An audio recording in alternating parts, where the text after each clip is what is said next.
Выгодная система инвестиций – это когда ты привлекаешь в соинвесторы покупателей, строишь как бы не только на свои, но и на деньги клиентов, и потом управляешь построенной недвижимостью.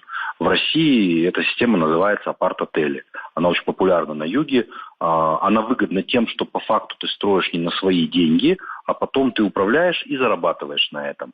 Соответственно, у тебя есть, во-первых, возможность, как это сказать, меньший порог входа. Грубо говоря, тебе не нужно там 500 миллионов, чтобы построить за свой счет. Ты можешь там за 100 миллионов начать как бы строить, подготавливать площадку, а потом люди начнут все инвестировать. У нас даже и в Челябинске на озерах есть такие примеры.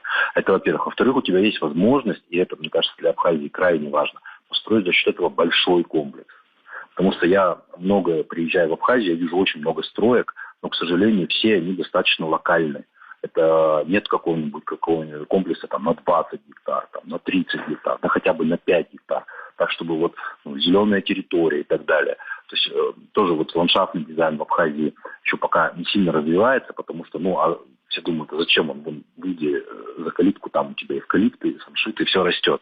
Но это не совсем так. На территории тоже хочется людям, чтобы было много всей зелени, чтобы было красиво, круглогодично это все, чтобы прям вот можно было в тени посидеть, там, бамбуковой рощи и так далее. Это людям очень нравится. Это тоже, возможно тогда, когда у тебя достаточно большая территория, когда у тебя гостиница, бассейн и забор, как бы, это тяжело реализовать. Вот, поэтому для того, чтобы привлекать инвестиции людей, нужно прозрачность в документах, прозрачность в отношениях с землей, и это дает возможность строить действительно знаковые комплексы, которые скажут, вот в Абхазии появился знаковый комплекс, который поднимает всю республику как бы выше, то есть, грубо говоря, не знаю, как Монтера в Сочи.